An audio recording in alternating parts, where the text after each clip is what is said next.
안녕하세요. 고민지민 코치입니다. 제가 예민한 기질의 분들을 뵈면서 많이 듣는 공통적인 하소연이 좀 있어요. 근데 오늘은 그 하소연 중에 하나를 좀 나눠보려고 하는데요. 오늘 나눌 하소연은 바로 명상이 좋다고 해서 해보는데 전 좋은 줄 모르겠어요. 잠시뿐입니다. 라는 하소연이에요. 어때요? 여러분도 좀 그렇게 느끼시나요?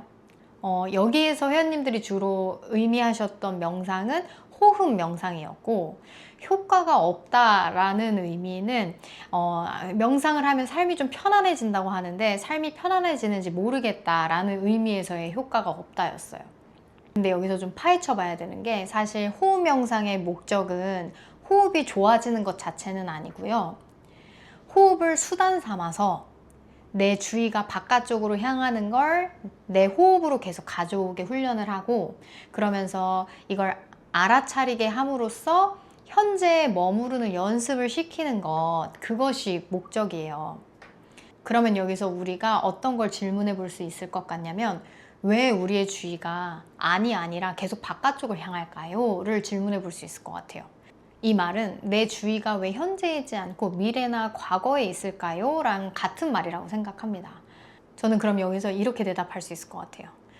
현재 가지고 계시는 호흡의 습관이 안정적이지가 않기 때문입니다. 라고 말할 수 있을 것 같아요. 그럼 여기서 호흡이 왜 안정적이지 않을까를 또 들여다봐야 된다고 생각합니다. 첫 번째로는 우리가 호흡법을 접하다 보면 보통 날숨을 굉장히 많이 강조하잖아요. 어떠한 명상법에서도 그렇고 호흡 훈련법에서도 그렇고 보통 부교감 신경을 활성화시키기 위해서 날숨을 많이 강조하고, 그래서 회원님들도 날숨을 많이 연습해서 오시는 걸 뵐 수가 있었는데, 사실 이 날숨을 길게 뱉는 걸 계속 강조하지만, 그럼 이 길게를 받쳐주기 위해서는 내뱉어줄 양이 뒤받쳐줘야 되잖아요. 근데 많은 분들이 오랜 습관 때문에 들숨 자체가 굉장히 짧아져 있어요. 그런 측면에서 들숨의 양 자체를 좀 늘려주는 운동들을 하셔야 되는데, 그건 스킵하고 날숨만 계속 길게 하는 연습을 하시다 보니까 호흡이 안정적이어지지 않고 계실 확률이 크다고 생각을 해요. 그리고 두 번째로는 우리가 일상을 살아낼 때 어떤 주의랑 집중을 하는 대상은 따로 있고 호흡은 그 밑에 본능적으로 깔려 있게 되잖아요. 그럼 호흡에만 집중할 수 있는 여건이 안 되는 거기 때문에 내가 평생 동안 가져왔던 호흡 습관이 계속해서 내 호흡으로 이어져 나가는 건 거잖아요, 우리의 일상은. 근데 그 호흡이 본격적으로 개선될 기회조차 주어져 본 적이 없기 때문에 호흡은 계속 안정적이지가 않고 옛날 호흡 패턴 그대로인 거예요. 근데 사실 호흡 명상이 호흡이 좋아지게 하는 목적은 아니긴 하지만, 호흡 명상 자체를 오랫동안 연습을 하게 되시면 이게 습자지처럼 쌓여서 호흡을 알아차리게 되고 호흡도 좋아지긴 좋아지거든요.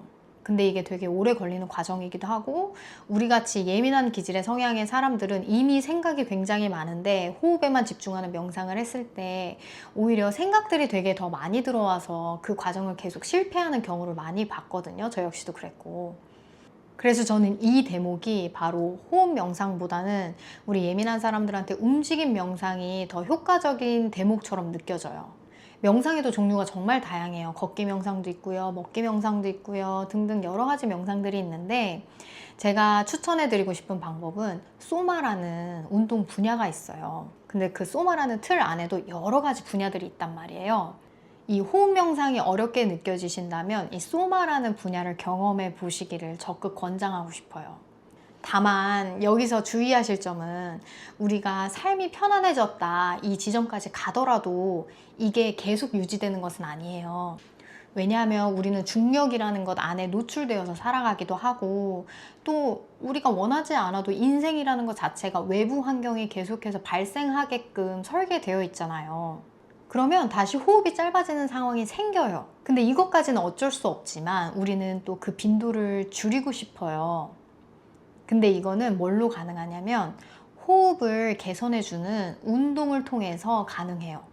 이 호흡을 개선해주는 운동을 하면 의식하지 않아도 평소에 호흡이 잘 이루어지는 상태, 이 상태를 만들 수가 있거든요. 그럼 이것의 예를 들어볼게요. 평소에 숨을 이만큼 쉬는 A라는 사람이 있어요. 근데 이 사람이 불안한 상황을 만난 거예요. 그래서 숨이 이만큼 짧아졌어요. 그럼 이 사람은 남아있는 숨이 불안한 상황에서 요만큼이 되겠어요. 그쵸? 그러면 B라는 사람 예시를 들어볼게요. B라는 사람은 평소 호흡 자체가 요만큼이에요. 근데 이 사람도 불안한 상황을 만난 거예요.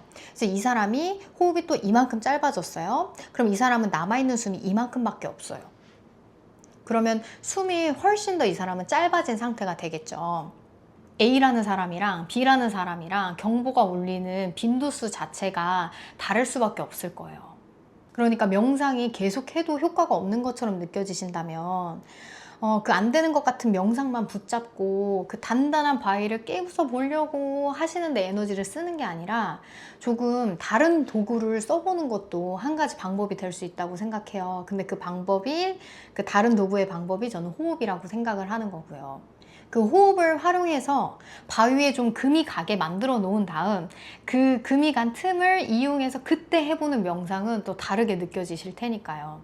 이거는 완전히 제 경험에 의한 겁니다. 그러면 또 이게 궁금하실 수 있잖아요.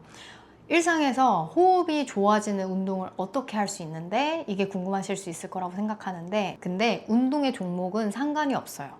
제가 필라테스 강사라고 해서 필라테스만 해야 된다 이렇게 생각하지 않습니다. 모든 운동에서 하는 움직임은 다 귀하거든요. 이건 약간 제 영업 비밀 같은데요. 운동을 하실 때 우리가 어떠한 목표를 가지고 운동을 하잖아요. 근데 그 운동의 목표가 두 번째 목표로 내려가고 첫 번째 목표를 그 운동을 수행해내는 동안 호흡이 깨지지 않도록 하겠다를 1순위 목표로 두시고 하는 게 사실 호흡이 좋아지는 운동의 비법이에요. 말이 좀 어려우니까 예시를 들어볼게요. 스쿼트 많이 하시죠? 스쿼트를 하실 때 보통 목표를 하지 근력 강화, 아니면 엉덩이 근육 강화, 아니면 하지 관절들의 협응, 이런 것들을 목표에 두고 운동을 하실 텐데, 이런 방금 말했던 목표들은 2순위 목표로 잠시 밀어놓고 아까 말했던 그 호흡이 이걸 수행해내는 동안 깨지지 않도록 하겠다, 이게 첫 번째 목표로 올라오게 해요. 스쿼트를 내려갔다 올라오는 과정에서 자세를 지켜주면서 호흡이 깨지지 않겠다를 목표로, 이런 식으로 모든 동작에 한번 적용을 해보세요. 일상에서의 호흡이 무조건 좋아질 수밖에 없는 운동법입니다. 이건 우리 회원님들에게 제가 해드리는 영업 비밀이에요. 그리고 여기에 무엇을 알아야 되냐면, 현재 내 호흡이 어떤 패턴의 호흡인지를 알아야 합니다. 내가 부족한 호흡이 뭐고 과하게 하는 호흡이 어떤 호흡인지를 알고 계셔야 돼요. 그래서 그것의 부족한 부분들을 채워주고 넘치는 부분은 덜어내야 돼요. 누군가는 등 호흡이 중요하다고 하고요. 누군가는 복식 호흡이 중요하다고 하고요. 누구는 어디 호흡, 어디 호흡, 어디 호흡이 중요하다고 말이 정말 많아요. 그런데 그 말들을 다 뜯어보면 틀린 말은 하나도 없습니다. 왜냐하면 그 패턴에 해당하는 사람들에게는 다 필요한 호흡이니까요. 제가 현장에서 자주 보는 케이스의 예시를 들어볼게요. 필라테스를 오래 하셨다는 분들 중에 배를 계속 집어넣으세요 라는 큐를 많이 들어오셔서 갈비뼈는 상당히 닫혀 있고 등으로만 호흡을 밀어내시는 패턴으로 찾아오시는 분들도 제가 많이 뵙습니다. 근데 만약에 이분들께 제가 계속 등 호흡만 깨워준다고 생각을 해보세요. 그러면 이분들은요, 오히려 흉추 가동성이 더 떨어질 거고 복압이 계속 뒤로 밀려서 허리가 더 아프게 느껴지실 거예요. 그래서 이런 경우의 분들에게는 저는 오히려 가슴 호흡을 틔워드릴 것 같습니다. 보통 많은 영상들에서 가슴으로 하는 호흡이 많기 때문에 가슴 호흡은 하면 안 된다, 배로 호흡을 해야 된다, 이런 영상들을 전 많이 봐왔단 말이에요. 방금 말한 케이스처럼 사람마다 가지고 있는 호흡이 다 다르기 때문에 그 사람에게 맞는 호흡을 넣어줘야 됩니다. 우리 몸은 원통형으로 이루어져 있어요. 그래서 앞만 쓴다, 뒤만 쓴다, 어디만 쓴다, 이런 건 말도 안 되고요. 원통을 둘러싸고 있는 모든 부분이 다 쓰여야 합니다. 그리고 횡격막을 기준으로 위도 쓰여야 되고요, 아래도 쓰여야 됩니다. 그래야 척추가 굳지 않고 신경들이 원활하게 소통을 해요. 그래서 이렇게 자기한테 맞는 호흡을 찾아야 되는데, 사실 이 부분은 좀 냉정하게 말씀을 드리면 스스로 찾으시기는 좀 힘들 것 같습니다.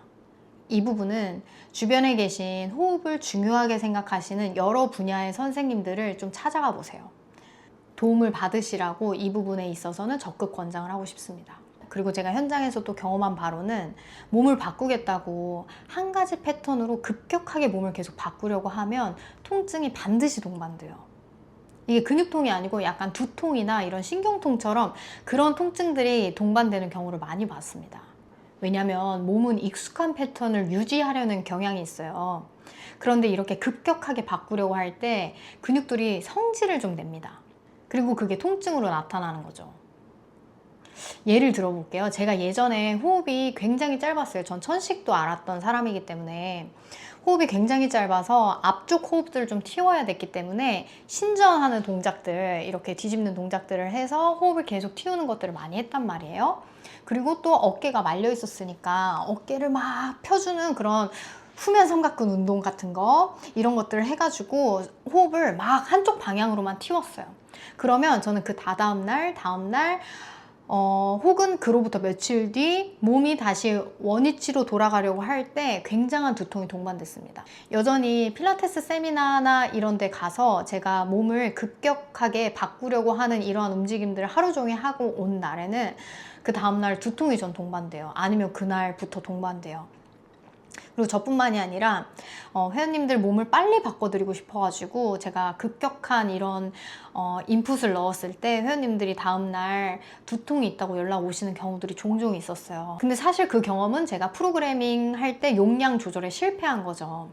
사실 근데 그때 동반되는 그 통증들이 몸을 망가뜨릴 정도의 통증은 아니고 좋아지는 과정이기는 해요. 근데 이왕이면 이러한 통증들을 최소화해서 부드러운 방향으로 점진적으로 나아가는 게 좋으니까요. 그래서 그 사람의 몸이 수용할 수 있는 용량을 설정을 해서 부드럽게 나아가는 거, 그게 굉장히 중요하다고 저는 생각을 합니다. 되게 굉장히 장황하게 이야기를 많이 했는데 정리를 해볼게요. 명상이 지금 굉장히 효과가 없는 것처럼 느껴지신다면 명상 자체에만 매몰돼서 그걸 해결해 보려고 하지 마시고요. 움직임 명상같이 이런 새로운 소마 분야들 경험해 보시는 거 적극 권장드리고, 그리고 두 번째로는 내 호흡 상태가 어떤지 점검을 해 보시고, 그리고 그 호흡이 개선되는 운동을 반드시 동반을 해 보십시오. 근데 이 부분은 사실 소마도 스스로 하시기는 어렵겠지만 이런 것들은 사실 내 남은 평생을 바꿔주는 것에 투자를 하는 거기 때문에 저는 굉장히 의미 있는 투자라고 생각하거든요. 그래서 전문가를 잘 찾아가 보셨으면 좋겠어요.